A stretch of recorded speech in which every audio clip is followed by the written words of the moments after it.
Hello friends, welcome to our channel current affair updated. This is Devashish Awasthi. आज जो मैं आपके सामने टॉपिक लेके आऊँ that is very important topic, okay, that is regarding budget 2022। Okay, ये टॉपिक आप लोग बहुत दिनों से इंतजार भी कर रहे थे। 2 दिन हो चुके हैं बजट को आए हुए। बजट 1 फ़रवरी को रिलीज हुआ था, तो बहुत लोग की मेरे पास डिमांड आई थी कि सर बजट पे वीडियो बनाया जाए। मैंने पूरे बजट को एक लेक्चर में कवर करने की कोशिश की है। इसमें सारे इंपॉर्टेंट पॉइंट्स हमने यहाँ पर कवर किए हैं। थोड़ा लेक्चर बड़ा होगा बट हम सारे टॉपिक यहाँ पर कवर कर देंगे। ओके, तो चलिए ज़्यादा टाइम वेस्ट नहीं करते और इस टॉपिक को स्टार्ट करते हैं। बट उससे पहले आपको बता दूं, कल ही नोटिफिकेशन आ गया यूपीएससी का, यूपीएससी प्रीलिम्स का। तो आप लोग आई होप एग्जाम दे रहे होंगे 5 जून का। तो जो लोग भी पेपर दे रहे हैं, मैं आपको बता दूं, उसके लिए मैंने क्रैश कोर्स लॉन्च कर दिया है। ओके, उसका लिंक जो है कोर्स का वो मेरे एप्लीकेशन में है। उसका लिंक मैंने डिस्क्रिप्शन बॉक्स में मेंशन कर दिया है। आप तुरंत इस कोर्स को ज्वाइन कर लें। अगर आप 3 महीने के अंदर अगर प्रीलिम्स को क्लियर करना चाहते हैं, इसमें गाइडेंस चाहते हैं, तो मैं आपकी हेल्प करूंगा। ओके, और इस लेक्चर को जरूर देखें तो आपको अंडरस्टैंड होगा कि हम किस लेवल का आपको पढ़ाते हैं। ओके, तो let's start with the budget. Okay, तो देखिए पहले देखिए मैंने ऑलरेडी इकोनॉमिक्स पढ़ा रखी है, तो बहुत से फंडामेंटल में डिस्कस नहीं करूंगा। जो बजट में आया सीधे मैं वो टॉपिक्स को डिस्कस करूंगा। ओके, तो सबसे पहले अगर समरी देखी जाए बजट 2022 की, तो पहला पॉइंट तो ये है, बजट में आपको बता दूं, कॉन्स्टिट्यूशन में अगर देखा जाए बजट वर्ड कहीं भी मेंशन नहीं है। उससे आगे जो वर्ड मेंशन है वो है एनुअल फाइनेंशियल स्टेटमेंट। तो याद रखिएगा आर्टिकल नंबर 112 में एनुअल फाइनेंशियल स्टेटमेंट कहा गया है। Budget word is not mention in the constitution. पहला पॉइंट तो आपको ये याद रखना है, ठीक है। बजट होता क्या है? एक तरीके से एक साल की report. Remember, annual financial report होती है एक साल की। रिमेंबर, उसे कहते हैं हम क्या? बजट। ओके, इसमें होता क्या है? कितना सरकार के पास पैसे आए, रिमेंबर, मतलब सरकार ने कितना रेवेन्यू अर्न किया, कितना सरकार ने खर्च किया, एक्सपेंडिचर है, ठीक है। एक पर्टिकुलर ईयर का होता है, और वो जो ईयर होता है हमारे यहाँ उसको हम कहते हैं फिस्कल ईयर। रिमेंबर, मतलब कितना पैसा सरकार के पास आया, कितना पैसा सरकार से खर्च हुआ, एक्सपेंडिचर हुआ इन अ फिस्कल ईयर। ओके, और जो फिस्कल ईयर हम काउंट करते हैं वो 1 जनवरी से नहीं होता, याद रखना आपको, 1 अप्रैल टू 31 मार्च होता है। इसी को हम फाइनेंशियल ईयर भी कहते हैं। रिमेंबर, तो आप कहेंगे सर इसका मतलब ये हुआ कि जो बजट 1 अप्रैल को आना चाहिए था, कि वो 1 फ़रवरी को क्यों आ गया? क्योंकि फिर फाइनेंशियल ईयर तो 1 अप्रैल से काउंट होगा।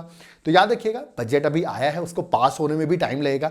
अप्रॉक्सीमेटली 2 मंथ्स लग जाते हैं इसको पास होने में। तो आप देखिए फरवरी मार्च में तो ये पास होता रहेगा, और फिर जब ये पास हो जाएगा, लागू अगर मैं कहूँ, इंप्लीमेंट कब से होगा? तो 1 अप्रैल से ही इंप्लीमेंट होगा, याद रखिएगा। तो 1 अप्रैल से लेकर 31 मार्च 2023 तक के लिए बजट इंप्लीमेंट होगा, ये आपको याद रखना है, ठीक है। तो अभी अगर मैं बात करूं, बजट तो आ गया है बट अभी चल कौन सा बजट रहा है? जो प्रीवियस बजट था, क्योंकि उसका भी 31 मार्च अभी आया नहीं है। रिमेंबर, तो अभी चल प्रीवियस वाला ही रहा है, बट अभी हमने पेश कर दिया, इसको 2 महीने लगेंगे पास होने में। उसके बाद ये 1 अप्रैल से नया बजट लागू हो जाएगा। ओके, आई होप आपको डाउट क्लियर हो गया होगा। चलिए आगे बढ़ते हैं। सबसे पहले वर्ड बजट जो है, ठीक है, वैसे तो हमारे कॉन्स्टिट्यूशन में एनुअल फाइनेंशियल स्टेटमेंट है, बट ये बजट वर्ड आया कहां से, ओरिजिनेट कहां से हुआ? ये फ्रेंच वर्ड है, वहां से ओरिजिनेट हुआ, जिसका नाम क्या है? बोगेट। याद रखिएगा, सो बोगेट जो है वहां से ये ओरिजिनेट हुआ है। बोगेट का मतलब क्या होता है? Leather bag. तो आपने देखा भी होगा बजट को किस इस तरह कुछ लेदर बैग लेके आते हैं और बजट को पेश किया जाता है। तो याद रखिएगा लेदर बैग की वजह से ही इसको बजट जो है वर्ड डराइव हुआ है। ओके, जो कॉमनली हम यूज करते हैं। अब अगर हम बात करें इस बार के बजट की, तो 1 फ़रवरी 2022 में हमारी फाइनेंस मिनिस्टर निर्मला सीतारमण ने इस बजट को अनाउंस किया, दैट इज यूनियन बजट 2022। एक फैक्ट है, आप इसको याद कर लीजिए। अगर पूछा जाए पहली वुमेन जिसने बजट रखा था इंडिया में, उसका नाम क्या है? तो उनका नाम है इंदिरा गांधी है। याद रखिए 1970 में Indira Gandhi became the first women to present the budget of India. तो ये याद रखना पहली वुमेन कौन थी। तो क्वेश्चन कभी पूछ लिया जाएगा आपको, ठीक है। चलिए आगे बढ़ते हैं। अभी मोदी गवर्नमेंट है, आपको पता होगा। तो मोदी गवर्नमेंट का कौन से नंबर का बजट है ये? तो 10th बजट है। मतलब मोदी गवर्नमेंट अभी तक 10-12 बजट को रख चुकी है, याद रखिएगा, जिनमें से एक बार तो उसने इंटरिम बजट रखा था। इंटरिम बजट जब इलेक्शंस होते हैं तो आपको याद रखना है, उस टाइम पर सरकार पूरा बजट नहीं लाती है, कुछ ऐसी बड़ी पॉलिसीज अनाउंस नहीं करती है। तो उस टाइम पे एक लाइट बजट अनाउंस करती है, ज़्यादा चीज़ें उसमें नहीं रहती, उसको हम इंटरिम बजट कहते हैं। वो 2019 का जनरल इलेक्शन था, इसलिए वहाँ पर इंटरिम बजट मोदी गवर्नमेंट ने रखा था। अभी तक ये बजट जो है मोदी गवर्नमेंट के अकॉर्डिंग ये 10th बजट है, याद रखिएगा, सरकार का, ठीक है। इसमें 9 तो जनरल बजट हो गए और एक इंटरिम बजट भी है, तो टोटल 10 बजट हो गए। और अगर निर्मला सीतारमण की बात करूं तो उनका 4th बजट है, मतलब 2019 में उन्होंने बजट रखा था, 20 में, 21 में और इस बार 22 में भी उन्होंने रखा है। ओके, तो उनका खुद का 4th बजट है।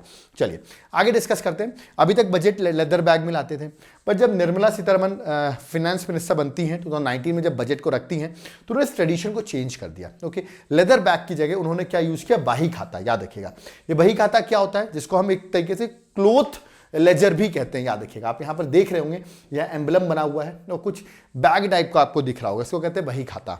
तो उन्होंने जो ट्रेडिशन था इतना जो लेदर बैग का था उसको चेंज कर दिया, क्योंकि ब्रिटिश ट्रेडिशन था उसको चेंज कर दिया और इंडियन ट्रेडिशन को फॉलो किया। बही खाता मतलब क्या होता है मैं आपको बता दूं, एक तरीके से ट्रेडिशनल जो इंडियन लेजर होते हैं, याद रखिएगा, जैसे जो लोग अपना खाता आता बनाते हैं, रिमेंबर, तो एक इस तरह के डॉक्यूमेंट में, याद रखिएगा, इस तरह वो अपने पूरे खाते को उसमें सेव करके रखते हैं। तो उसी को रिप्रेजेंट करने के लिए, याद रखिएगा, जैसे कोई कंपनी हो, अपने रिकॉर्ड्स मनी को कितना पैसा आया, कितना पैसा खर्च हुआ, रिमेंबर, उसको पूरा रखते हैं। तो उस रेड पार्सल लाइक बैग को, रिमेंबर, इन्होंने यूज किया, जिसमें एम्बलम बना हुआ था, और जो ओल्ड ट्रेडिशन था ब्रीफ केस का, वो इन्होंने खत्म कर दिया 2019 में। तो पूछा जा सकता है आपसे, ये बही खाता कब से स्टार्ट हुआ, 2019 से। ओके, फिर इन्होंने 20 में भी रखा बजट, ठीक है, लेकिन जब 21 में बजट रखा तो इन्होंने ये भी हटा दिया। रिमेंबर, कहने वाला, अब देखिए बही खाता की इन्होंने क्या रखा, आप देख रहे हो यहाँ पे, इन्होंने पेपरलेस बजट रख दिया। मतलब इन्होंने बजट को जो पढ़ा वो टैब से पढ़ा, रिमेंबर, तो इन्होंने वो भी हटा दिया, बही खाता भी हटा दिया। तो 2021 में निर्मला सीतारमण ने बजट रीड आउट किया फ्रॉम अ टैबलेट, ठीक है। तो अब ये बही खाता नहीं, एक आप देख रहे हो रेड कलर का है, उसके अंदर टैब रखा हुआ था, उससे रीड किया उन्होंने, ठीक है। तो याद रखिएगा, how as she still carried the device in a compact red case, तो एक रेड केस में उन्होंने कैरी किया। तो 21 में ये कैरी किया और 22 में भी, इस बार भी इन्होंने इसी तरह बजट को पढ़ा है। तो देखा जाए तो ये भी आपको याद रखना है कि इस बार भी बजट इन्होंने कुछ इसी तरह पढ़ा। ओके, तो ये तो कुछ बेसिक पॉइंट्स थे जो आपको पता होने चाहिए। ओके, चलिए अब आगे बढ़ते हैं, अब इस बार के बजट के बारे में डिस्कस करते हैं। देखिए सरकार का जो टारगेट था इस बार, अभी तो पुराना बजट ही चल रहा है, 31 मार्च तक तो चलेगा। सरकार का डिसइन्वेस्टमेंट का टारगेट था, गोल था कि 2021 में सरकार इतना डिसइन्वेस्टमेंट कर लेगी। अभी भी 2 महीने बचे हुए हैं, देखते हैं कुछ और कुछ डिसइन्वेस्टमेंट हो पाता है कि नहीं, ठीक है। डिसइन्वेस्टमेंट का मतलब क्या होता है, सरकार अपने जो अंडरटेकिंग्स रहती हैं, पब्लिक सेक्टर से रहते हैं, उसको सेल आउट करके, रिमेंबर, कुछ मनी अर्न करती है, रिमेंबर, उसे कहते हैं डिसइन्वेस्टमेंट। तो सरकार का जो टारगेट था वो था 1.75 लाख करोड़ का टारगेट था। क्या अचीव कर पाई? नहीं अचीव कर पाई। मैं आपको बता दूं सिर्फ 9,240 करोड़ ही सरकार गेन कर पाई। मतलब डिसइन्वेस्टमेंट का जो टारगेट था वो सरकार अचीव नहीं कर पाई, जिनमें से सरकार ने अपने जो सेल किया था, remember, stakes of 7 central public sector enterprises को उन्होंने सेल आउट करके इतना पैसा बस जोड़ पाई, ज़्यादा नहीं हो पाया। रिमेंबर, टारगेट देखिए कितना का था, बट इतना अचीव नहीं हो पाया। कोविड का टाइम भी था, आपको पता होगा, ठीक है। अब आप कह रहे होंगे सर ये क्यों सेंट्रल पब्लिक सेक्टर को क्यों सेल आउट किया जा रहा है? डिसइन्वेस्टमेंट सेल आउट नहीं किया जा रहा है, डिसइन्वेस्टमेंट मतलब सरकार के 100% शेयर है, तो लेटर सपोज सरकार ने 10% शेयर सेल आउट कर दिया, उसे कहते हैं डिसइन्वेस्टमेंट। रिमेंबर, प्राइवेटाइजेशन नहीं कर रही है, मतलब 50% से ज्यादा सेल आउट नहीं कर रही है, कुछ परसेंट रिमेंबर सेल आउट कर रही है। ओके, और ये भी याद रखना है क्योंकि सरकार ये क्यों करी थी, क्योंकि लास्ट टाइम सरकार का जो फिस्कल डेफिसिट था वो 9.5% था, रिमेंबर, ऑफ जीडीपी, है ना, 2020-2021 का, रिमेंबर। और सरकार का जो टारगेट था कि मार्च 2022 के एंड तक, अभी क्योंकि 2 महीने बचे हुए हैं, आपको पता होगा, रिमेंबर, सरकार का टारगेट था कि हम फिस्कल डेफिसिट को 6.8% कर देंगे। तो कैसे करेगी? उसके लिए मनी चाहिए, रेवेन्यू चाहिए। तो सरकार ने सोचा था कि यहाँ डिसइन्वेस्टमेंट करेंगे तो वहां से हम रेवेन्यू अर्न कर लेंगे और हमारा फिस्कल डेफिसिट कम हो जाएगा, ठीक है। तो गवर्नमेंट का ये सोच थी, बट देख सकते हैं कि गवर्नमेंट का जो डिसइन्वेस्टमेंट का टारगेट था वो तो अचीव नहीं हुआ। तो क्या सरकार के लिए लॉस रहा? डिसइन्वेस्टमेंट में सरकार को मनी नहीं मिल पाया। एडवांटेज रहा है गवर्नमेंट को, कैसे? क्योंकि सरकार ने एक टैक्स कलेक्शन का टारगेट बनाया था। अभी भी 2 महीने में, फिर से बता दो, अभी फेब चल रहा है, मार्च तक है सरकार के पास। अभी तक सरकार का जो टारगेट था कि हमें इतना पैसा कलेक्ट करना है, वो था 22.2 लाख करोड़, ठीक है। तो आप देख रहे 22.2 लाख करोड़ गवर्नमेंट का टारगेट था। गवर्नमेंट ठीक है डिसइन्वेस्टमेंट से अर्न नहीं कर पाई, बट स्टिल मैं बता दूं अभी भी 2 महीने बचे हुए हैं और गवर्नमेंट अभी तक 19 लाख करोड़ रुपीस अर्न कर चुकी है। मतलब बहुत क्लोज है, और आप ये मान के चलिए क्रॉस ही कर जाएगी। मतलब जितना उसका कलेक्शन टारगेट था इससे ज्यादा गवर्नमेंट कलेक्ट कर लेगी, रिमेंबर। तो ठीक है, डिसइन्वेस्टमेंट के थ्रू नहीं आया, बट स्टिल गवर्नमेंट का जो टारगेट था वो गवर्नमेंट अचीव कर लेगी, याद रखना आपको, ठीक है। कोई सरकार के पास tax, direct tax, indirect taxes, याद रखिएगा, उससे around 19 lakh crore rupees government ने इकट्ठे कर लिए। ओके, और टारगेट भी अचीव कर लेगी, चिंता मत करिए, 2 महीने बचे हुए हैं क्योंकि, ठीक है। अब इसके बारे में कुछ मैं आपको बता दूं, हलवा सेरेमनी के बारे में, दिस इज वेरी इंपॉर्टेंट। बहुत लोग डाउट में रहते हैं, तो थोड़ा सा मैंने सोचा क्यों ना डिस्कस कर दिया हलवा सेरेमनी क्या होती है। देखिए क्या होता है, जैसे मैं आपको बताऊं, बजट 1 फ़रवरी को रखा गया, ठीक है। अब क्या होता है, जो लोग बजट से रिलेटेड लोग रहते हैं, रिमेंबर बजट को जब प्रिंट किया जाता है तो करीबन ये सब प्रोसेस होने में रिमेंबर 3-4-5 दिन लग जाते हैं, रिमेंबर। तो अराउंड हम देख लेते हैं 27 जनवरी से, रिमेंबर जो लोग बजट से रिलेटेड, रिमेंबर जैसे करीबन 100 पीपल, 100 to 150 पीपल होंगे जो बजट से रिलेटेड, जिन्होंने वर्क किया होगा, जिनको नॉलेज होगी बजट में क्या आने वाला है, रिमेंबर, तो वो लोगों को लॉक कर दिया जाता है, रिमेंबर। नॉर्थ ब्लॉक में, दिल्ली में, रिमेंबर लॉक हो जाते हैं, मतलब जहां पर बजट प्रिंट हो रहा है वहां पर लॉक हो जाते हैं, और तब तक लॉक रहेंगे जब तक बजट को गवर्नमेंट रख नहीं देगी। क्यों इसलिए लॉक कर देते हैं, मान लो अगर वो बाहर चले गए, उन्होंने लीक कर दिया कि क्या है बजट में, तो दिक्कत हो सकती है, रिमेंबर। तो इसीलिए करीबन 4-5 दिन आप मान के चलिए वो लोग लॉक रहते हैं, ठीक है। और जब वो वहां पर लॉक रहते हैं तो उनके लिए याद रखिएगा, एक हलवा, एक स्वीट डिश, एक सेरेमनी है, एक ट्रेडिशन है। देख सकते हैं बड़ी सी कढ़ाई आपको दिख रही होगी, यहाँ हलवा बनाया जाता है, रिमेंबर, और उनको सर्व किया जाता है। और जिस दिन ये हलवा सर्व कर दिया जाता है उसी टाइम से आपको रखना, जो प्रिंटिंग प्रोसेस है बजट का वो स्टार्ट हो जाता है। करीबन 3-4 दिन लगते हैं उसको प्रिंट होने में, रिमेंबर, ठीक है। तो ये एक सेरेमनी चली आ रही है, हलवा सेरेमनी। तो आप समझ गए होंगे क्या है हलवा सेरेमनी, ठीक है। तो ये आपको याद रखना है, ठीक है। After halwa is served, the official and support staff who are directly associated with the budget making and printing process, वो क्या रहेंगे, are required to stay in the budget press, वो वहीं पर रहेंगे, याद रखिएगा, है ना। नॉर्थ ब्लॉक में ये बजट प्रेस है, वहीं पर रहेंगे। और मैंने बताया 4-5 दिन उनको कहीं घर नहीं जाने मिलता, वहीं पर रहना पड़ता है, ठीक है। और वो कट ऑफ हो जाते हैं अपनी फैमिली से जब तक बजट को पेश नहीं किया जाता, रिमेंबर, ठीक है। और ये लॉक इन कर दिया जाता है उनको, ठीक है। और विच फॉलोज द हलवा सेरेमनी, इसीलिए ये हलवा सेरेमनी की जाती है कि उनको अब लॉक इन कर दिया गया है और ये बजट अब पेश होने वाला है 3-4 दिनों के अंदर, रिमेंबर। तो ये चीज की जाती है, ठीक है। तो आई होप आपको समझ में आ गया what is this halwa ceremony. ये एक ट्रेडिशन है, बट इस बार आपको ही पता होगा कि हलवा सेरेमनी वगैरह सरकार ने नहीं की, कोविड का टाइम चल रहा था, रिमेंबर। सो इस बार के बजट में याद रखा, कोई हलवा सेरेमनी नहीं हुई है because of this pandemic, remember, ठीक है। बट ऐसा नहीं है, लॉक इन तो अभी भी हुए थे उनको, क्योंकि वो लीक आउट नहीं कर सकते हैं, बट उसकी जगह हलवा की स्वीट डिश डिस्ट्रीब्यूट कर दिया गया, बट हलवा डिस्ट्रीब्यूट नहीं किया गया। आई होप आपको ये टॉपिक क्लियर हुआ होगा क्या था, रिमेंबर, ठीक है। तो ये हलवा सेरेमनी के बारे में बेसिक आपको इतना पता होना चाहिए, ओके। अब फाइनेंस मिनिस्टर ने बजट रखा, उनके साथ आप 2 लोग और देख रहे होंगे, आप सोचोगे ये 2 लोग कौन है, रिमेंबर। तो इनके बारे में भी आपको बता देता हूं, ठीक है। और याद रखिएगा इस बार वही खाता नहीं है, याद रखिएगा, ना ही ब्रीफ केस है। मैंने अभी आपको बताया एक रेड कलर का ही है जिसमें एम्बलम बना हुआ है, इसके अंदर टैबलेट रखा हुआ है, क्योंकि उन्होंने इस बार भी पेपरलेस बजट रखा था। अब आप सोचोगे 2 पर्सनालिटी कौन है, तो बता दूं, ये मिनिस्टर ऑफ स्टेट है फाइनेंस के, ये है पंकज चौधरी, रिमेंबर, और ये है याद रखिएगा भागवत करात, रिमेंबर। तो नाम तो पता होना चाहिए कि एमओएस कौन है, ये फाइनेंस मिनिस्टर, उनके साथ ये 2 अदर एमओएस हैं, रिमेंबर, ठीक है। आगे बढ़ते हैं। फाइनेंस मिनिस्टर ने बजट रखने से पहले वो एक बार प्रेसिडेंट से मिलकर आई, रिमेंबर, आप फोटो देख रहे होंगे। इसके बाद वो सीधे लोकसभा पहुंच जाती हैं और वहां पर उन्होंने अपना बजट स्पीच दिया, ओके। चलिए, स्पीच में उन्होंने बहुत सी बातें बोली, बट स्पीच में बोलने से पहले मैं एक बात बता दूं।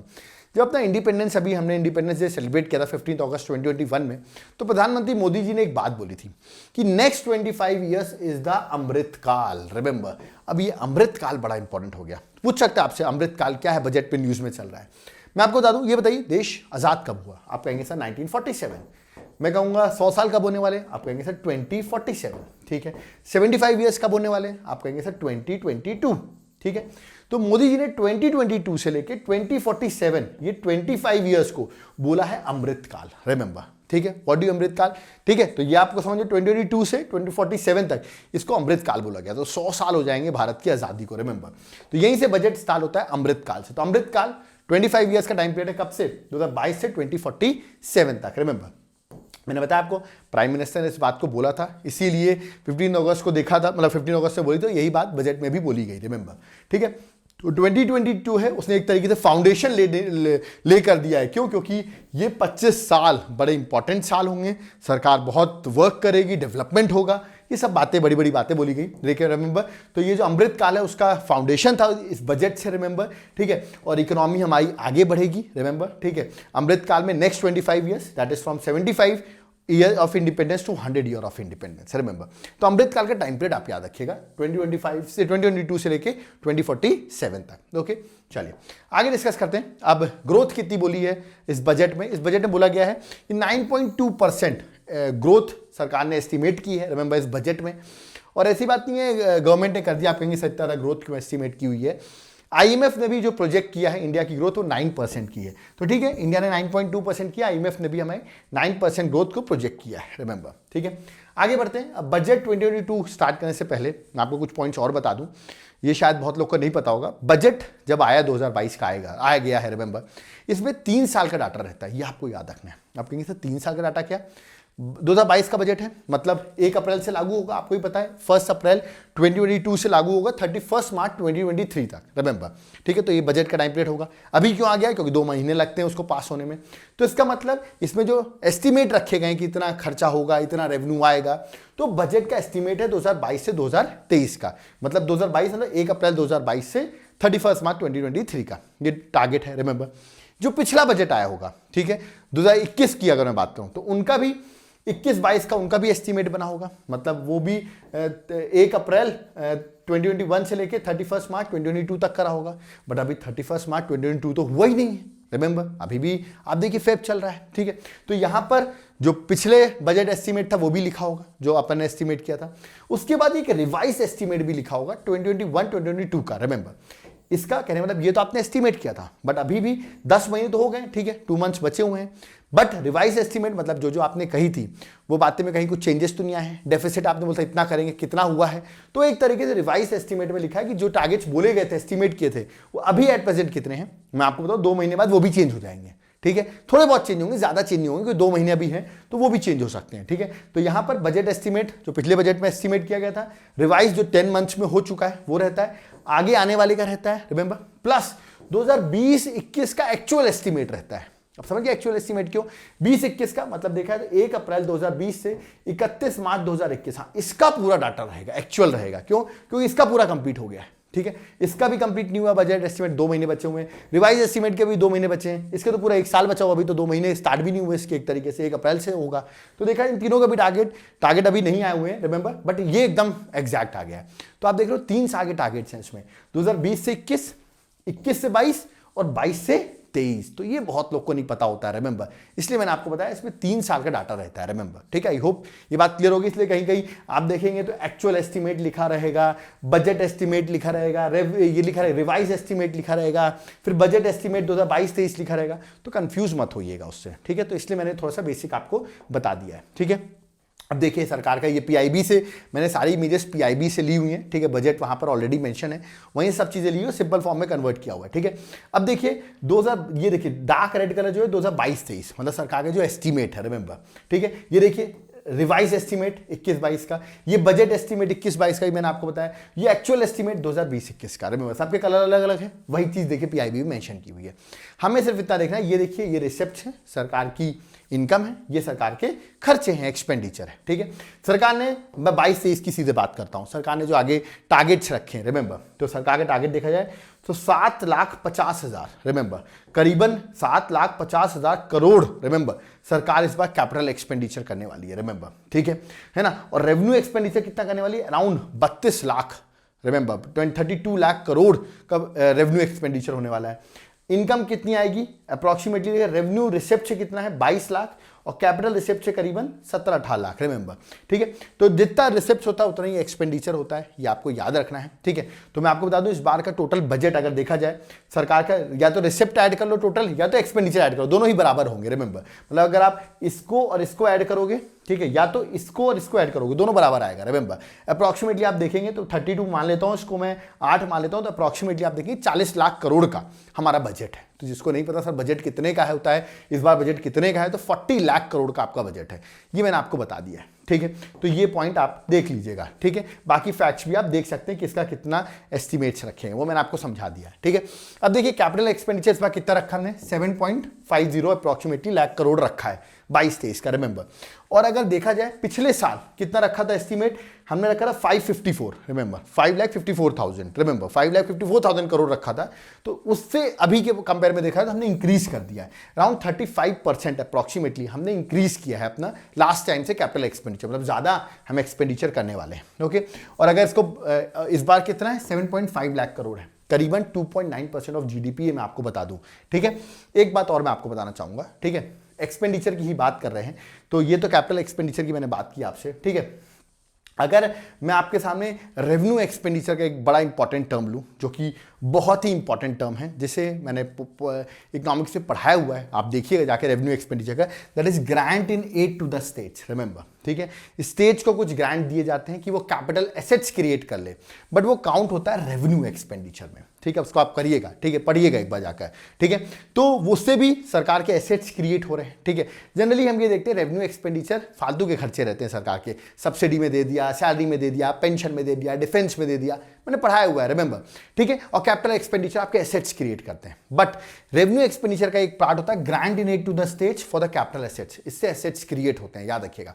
तो इसको अगर, ये रेवेन्यू एक्सपेंडिचर का पार्ट है, बट इसको अगर मैं इसमें ऐड कर दूं कैपिटल एक्सपेंडिचर में, ठीक है, क्योंकि इससे भी तो एसेट्स क्रिएट हो रहे हैं, तो अगर आप देखेंगे इसको भी ऐड कर देंगे तो अप्रॉक्सीमेटली आपका टोटल, अगर हम देखें एक्सपेंडिचर, ठीक है, तो मतलब कैपिटल एक्सपेंडिचर की बात करूं, बट इफेक्टिव कैपिटल एक्सपेंडिचर लिख देता हूं। कहने का मतलब इसमें आपका कैपिटल एक्सपेंडिचर तो है ही, प्लस साथ में हमने क्या ऐड कर दिया है, जो ग्रांट इन एड था, रिमेंबर रेवेन्यू एक्सपेंडिचर, उसको सिर्फ ऐड कर दिया है, क्योंकि उससे एसेट्स क्रिएट होते हैं, ठीक है। तो वो तो अप्रॉक्सीमेटली आपका 4.1% जीडीपी हम याद रखिएगा मतलब एसेट्स में क्रिएट करने वाले हैं, रिमेंबर, इसलिए टर्म बताया। आप देखिए डायग्राम के थ्रू मैंने बता दिया, ये आपका इस तरह कुछ इस तरह डायग्राम बना हुआ है, ठीक है। तो एक बेसिक याद रखिएगा, दैट्स इट, ठीक है। चलिए, तो मैंने अभी बताया आपको टोटल सरकार का इस बार कितना पैसा आना है, कितना खर्च करना है, अप्रॉक्सीमेटली 40 याद रखिए 40 लाख करोड़ का मैंने बताया। एग्जैक्ट फिगर आप देखना चाहते हैं, दैट इज 39,44,909 लाख करोड़ का बजट है इस बार का।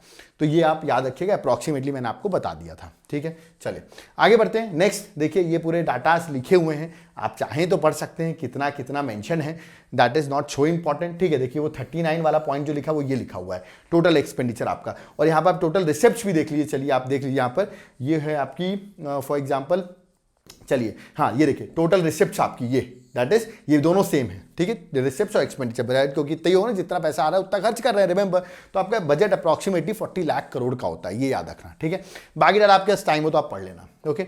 चलिए आगे, अब इंपॉर्टेंट क्वेश्चन पे आते हैं, सरकार के पास पैसा आता कैसे है, रिमेंबर, मनी किस तरह आ रहा है सरकार के पास। तो टॉप 4 आपको याद रखना है। सबसे ज्यादा सरकार के पास जो पैसा आ रहा है वो आ रहा है बोरोइंग से, अराउंड 1 रुपए की अगर बात करूं, सरकार को 1 रुपए मिल रहा है, तो 35 पैसा सरकार को बोरिंग से मिल रहा है।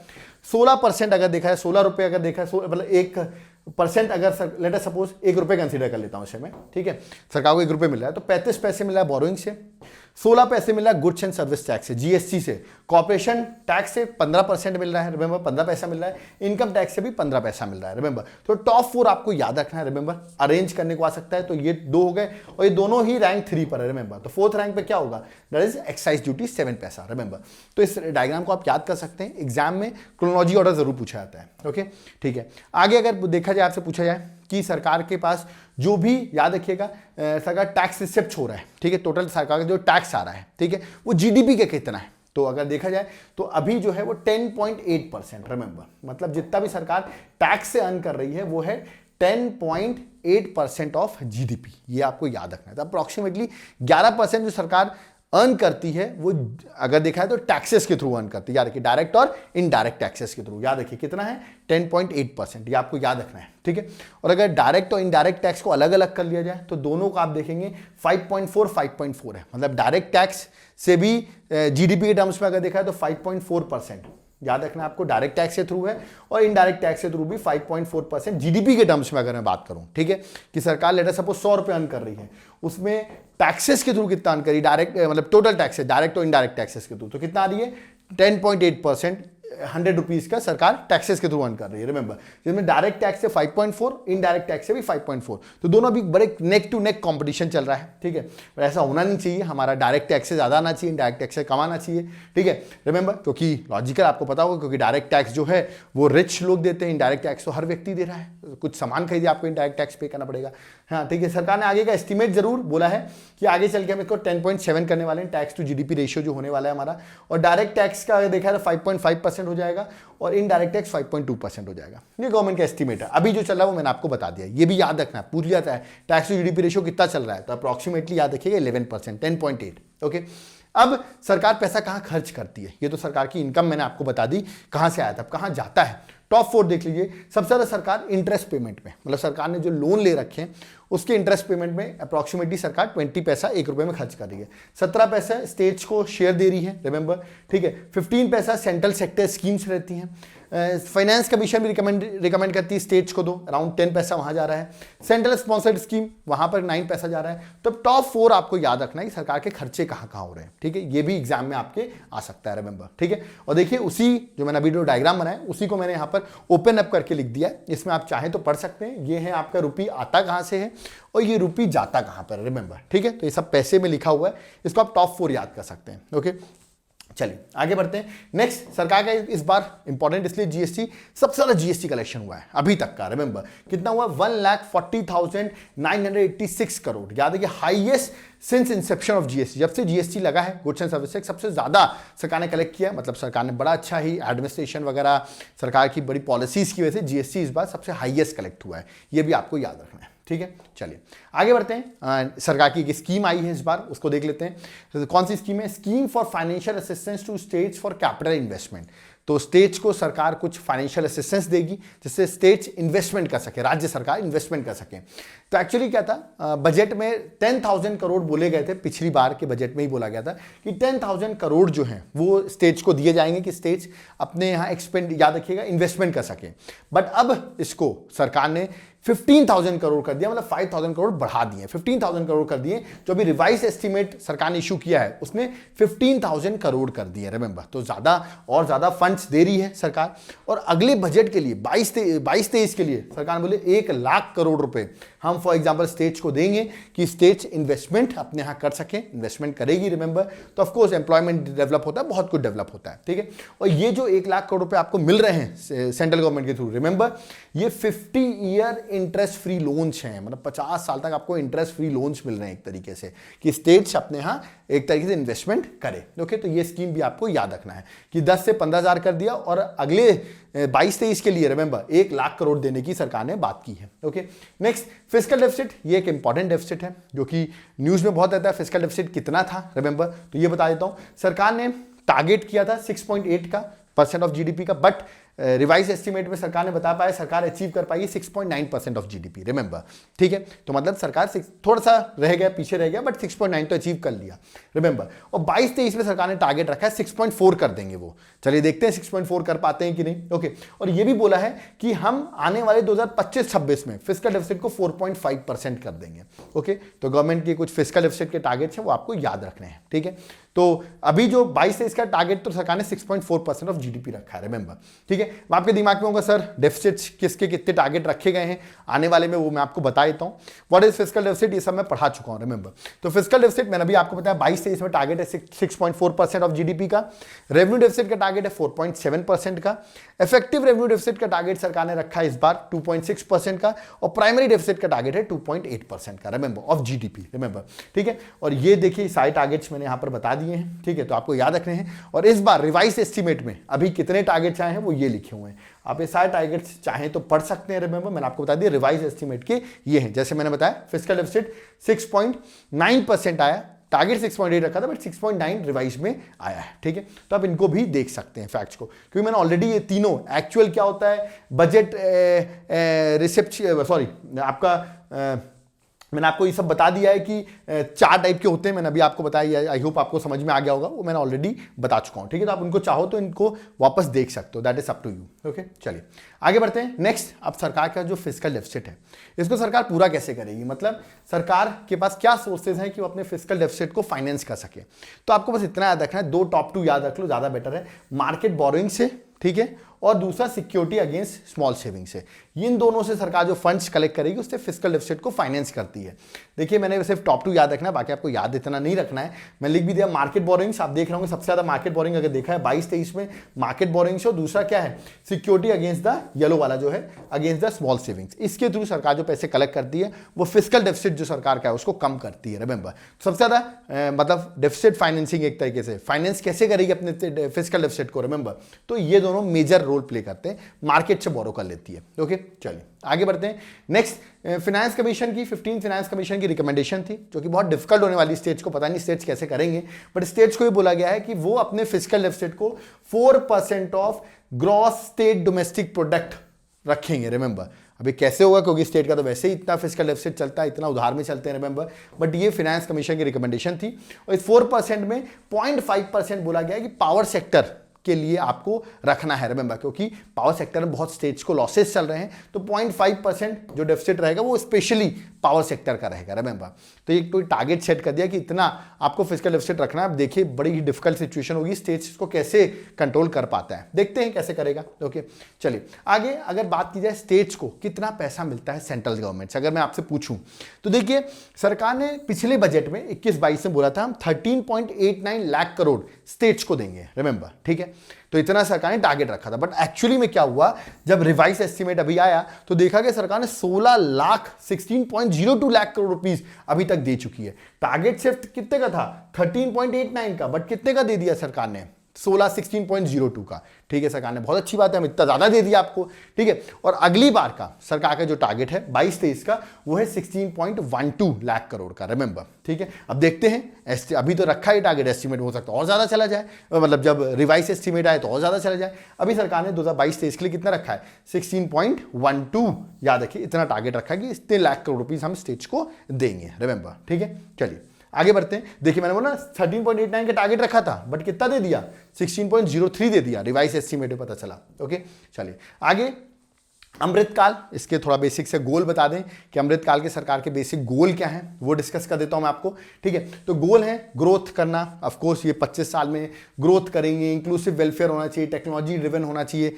बड़ी बड़ी बातें हैं, क्लाइमेट एक्शन पे वर्क करेंगे, प्राइवेट इन्वेस्टमेंट, पब्लिक इन्वेस्टमेंट, ये सब इनके गोल्स थे, रिमेंबर, ठीक है। 4 प्रायोरिटीज भी हैं जिस पर सरकार फोकस करने वाली है, रिमेंबर, वो क्या क्या है, पीएम गति शक्ति, मैं भी एक्सप्लेन करूंगा व्हाट इज दिस पीएम गति शक्ति, ठीक है। इंक्लूसिव डेवलपमेंट पे फोकस रहेगा, ठीक है, सरकार की प्रायोरिटीज रहेंगी। Okay, financing of investment, investment को इस तरह फाइनेंस कर सकते हैं, उस पर फोकस रहेगा, ठीक है।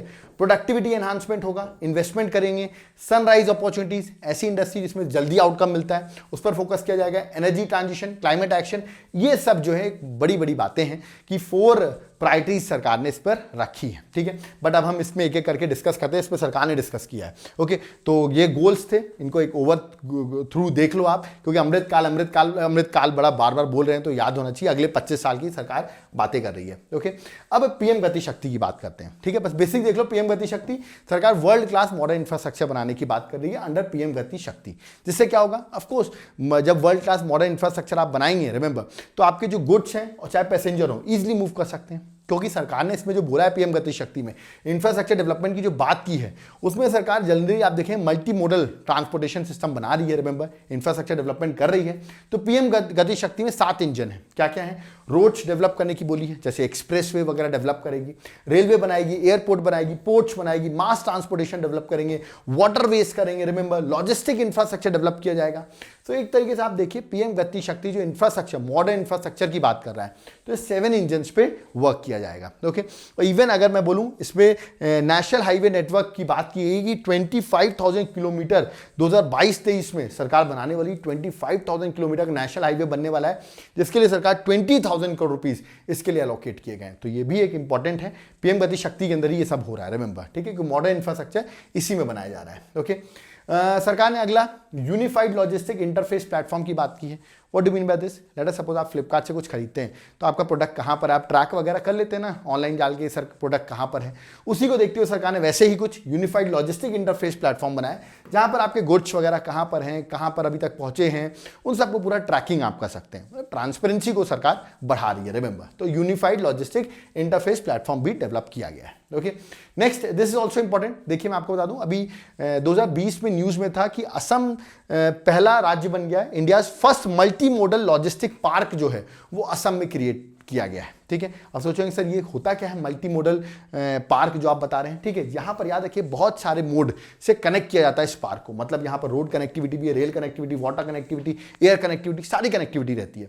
असम में पहला बना है, 2020 में बना था, रिमेंबर, वीडियो कॉन्फ्रेंसिंग के थ्रू नितिन गडकरी ने इसको इनॉग्रेट किया था। इसमें आपको सब कुछ मिल जाएगा इस पार्क में, cold storage, petrol pump, workshop, administrative building, मतलब बहुत सारी चीजें यहाँ पर, हर चीजें यहाँ पर अवेलेबल होती है इस पार्क में, रिमेंबर, और इसको हर मल्टी मोड से कनेक्ट किया जाता है, मतलब आसपास सब कुछ रहते हैं यहाँ पर, ठीक है। तो ऐसे ही सरकार ने बोला है कि सरकार मल्टी मॉडल लॉजिस्टिक पार्क्स करीबन 4 और क्रिएट करेगी थ्रू पीपीपी मॉडल, रिमेंबर। सो 22-23 में अभी पहला बना हुआ है, असम में 4 और सरकार ने क्रिएट करने की बात की है इस बार के बजट में, ओके। रेलवे में सरकार, अब देखो रेलवे बजट तो आता नहीं है, रेलवे में सरकार ने क्या बात की वो मैं आपको बता दूं। सबसे इंपॉर्टेंट ऑपरेटिंग रेशियो होता है, ये आपको पता होना चाहिए।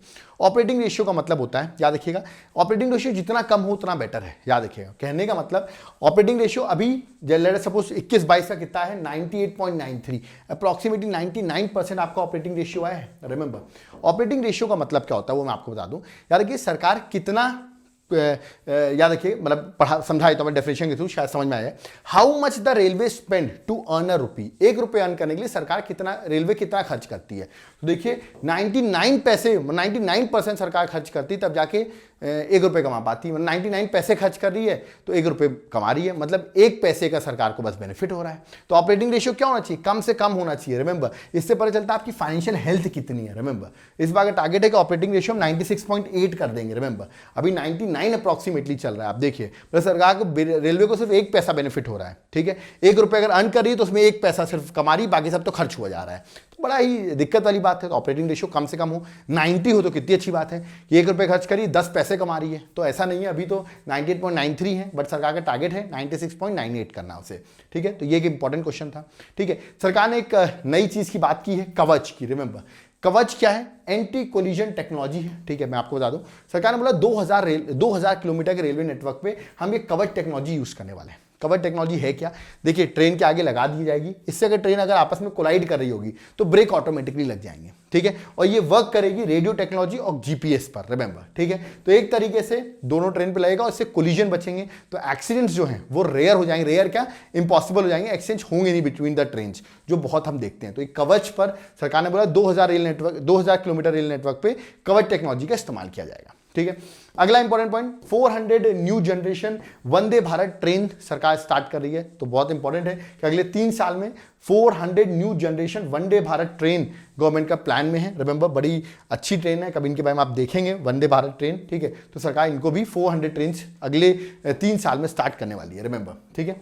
नेक्स्ट देखा जाए, 1 स्टेशन 1 प्रोडक्ट की बात की गई है। हर स्टेशन में अगर देखा जाए ट्रेन बहुत जगह रुकती है, एक स्टेशन में कुछ ना कुछ प्रोडक्ट फेमस होता है, तो एक स्टेशन से एक प्रोडक्ट को पॉपुलराइज किया जाएगा, मतलब इस तरह का डेवलपमेंट होगा। सरकार इस तरह वर्क करेगी जिससे कि क्या हो, वहां पर जो वहां के लोकल, जो वहां का फेमस प्रोडक्ट है, लेट अस सपोज कि किसी स्टेट का फॉर एग्जांपल पोहा बड़ा फेमस है किसी पर्टिकुलर स्टेशन का, तो वो पोहा जो है बाकी जगह जा सके, रिमेंबर।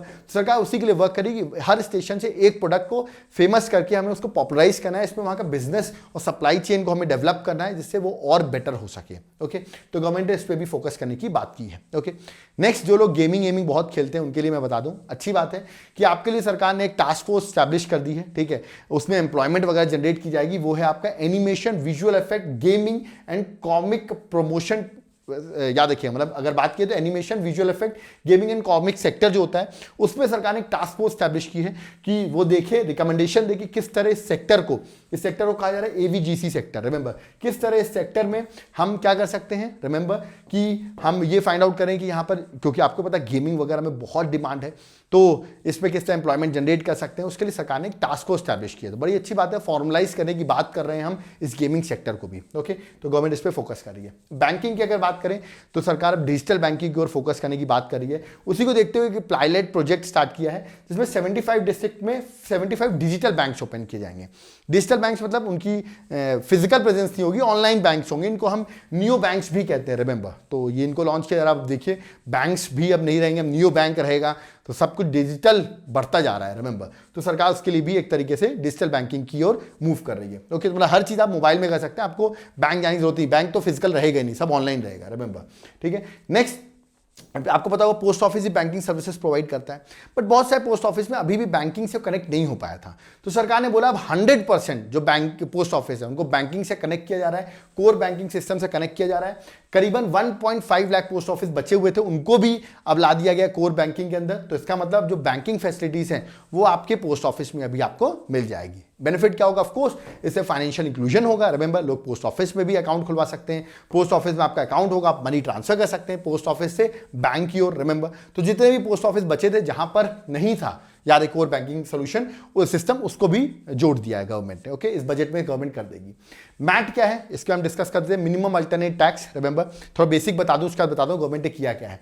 मैट क्या होता है, याद रखिएगा, जो बहुत सारे जो टैक्स पेयर्स होते हैं वो एजम्पशंस, याद रखिए एग्जेम्पशंस और डिडक्शन लगा के टैक्स बिल्कुल ही नहीं पे करते हैं। रिमेंबर, तो सरकार ने कहा कि ऐसे तो टैक्स ही नहीं पे करेंगे, तो उनके लिए एक मिनिमम बोल दिया गया कि आपको मिनिमम इतना टैक्स तो पे करना ही पड़ेगा, मतलब इतना मिनिमम इनकम टैक्स तो आपको पे करना ही पड़ेगा। रिमेंबर, उसी को कहते हैं मिनिमम अल्टरनेट टैक्स। ठीक है, सरकार ने डिसाइड कर रखा आप इतना टैक्स तो पे करेंगे ही। रिमेंबर, वरना आप हमेशा एग्जामिशन डिडक्शन लगा के आप तो जीरो टैक्स पे पहुंच जाते हैं, टैक्स बचाते हैं। रिमेंबर, तो इसके लिए सरकार ने कोई बचे ना, ठीक है, तो सरकार ने मैट इंट्रोड्यूस किया था बहुत पहले। अब इस बजट में क्या किया है, इस बजट में क्या किया, जो कोऑपरेटिव सोसाइटीज होती हैं, ठीक है, वो कंपनीज से कैसे टकराएंगी, कैसे उनके साथ बराबर वर्क करें। कंपनीज बहुत प्रॉफिटेबल होती है, बड़ी बड़ी कंपनीज होती हैं, तो कोऑपरेटिव सोसाइटी का जो मैट था, रिमेंबर, अल्टरनेटिव मिनिमम टैक्स, उसको रिड्यूस कर दिया गया है 18.5% से 15%। तो आपका मैट रिड्यूस हो गया, आप समझ गए होंगे, कोऑपरेटिव सोसाइटी का। प्लस कोऑपरेटिव सोसाइटी का जो सरचार्ज था, याद रखिएगा, तो सरचार्ज ऑन कोऑपरेटिव सोसाइटी, याद रखिएगा, पहले 12% लगता था, अब उसको 7% कर दिया गया है।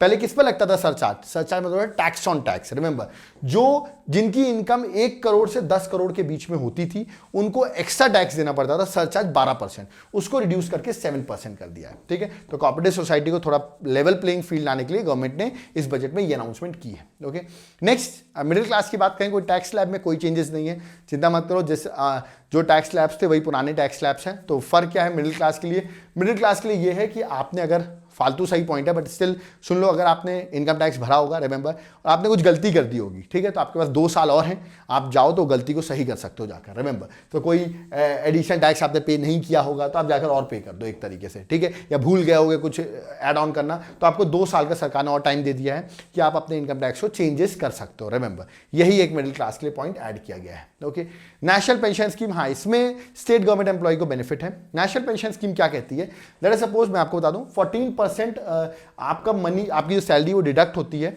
और वो सरकार जोड़ के रखती है, और उतना ही सरकार, जितना आप देते हो उतना ही सरकार देती है, लेट अस सपोज 14%, और ये पूरा मतलब एक तरह 28% हो गया, गवर्नमेंट आपकी जोड़ के रखती है, और आपको जब आप रिटायर्ड होते हो तो आपको इतना पैसा मिल जाता है। रिमेंबर, तो ये आपकी बड़ी अच्छी बात थी। रिमेंबर, बट होता क्या था, जो सेंट्रल गवर्नमेंट एम्प्लॉय थे उनको उनका 14% हुआ करता था, मतलब उसका भी 14% भी आप देखिए, 14% वो लोग का कटता था और 14% गवर्नमेंट भी ऐड करती थी। रिमेंबर, बट स्टेट गवर्नमेंट के एम्प्लॉयज के साथ ही 10% का था। रिमेंबर, मतलब सिर्फ 10% ही आपको याद रखना है स्टेट गवर्नमेंट के एम्प्लॉयज के साथ था, तो पार्शियलिटी था, एक जगह 14% आपको मिल रहा है, 14% कट रहा है, बट स्टेट गवर्नमेंट भी 14% ऐड कर रही है, बट स्टेट गवर्नमेंट के साथ 10% था, तो पार्शियलिटी थी एक तरीके से, थोड़ा सा इक्वालिटी नहीं थी, तो उसको बराबर करने के लिए अब 14% कर दिया गया स्टेट गवर्नमेंट का भी। तो स्टेट और अब सेंट्रल एम्प्लॉय चाहे जो भी होगा, नेशनल पेंशन स्कीम के अकॉर्डिंग आपका 14% डिडक्ट होगा, उतना ही गवर्नमेंट ऐड करेगी, और वो ऐड करके रिमेंबर आपको पेंशन के टाइम पे वो पैसा मिल जाएगा। तो ये एक चेंज किया गया, रिमेंबर,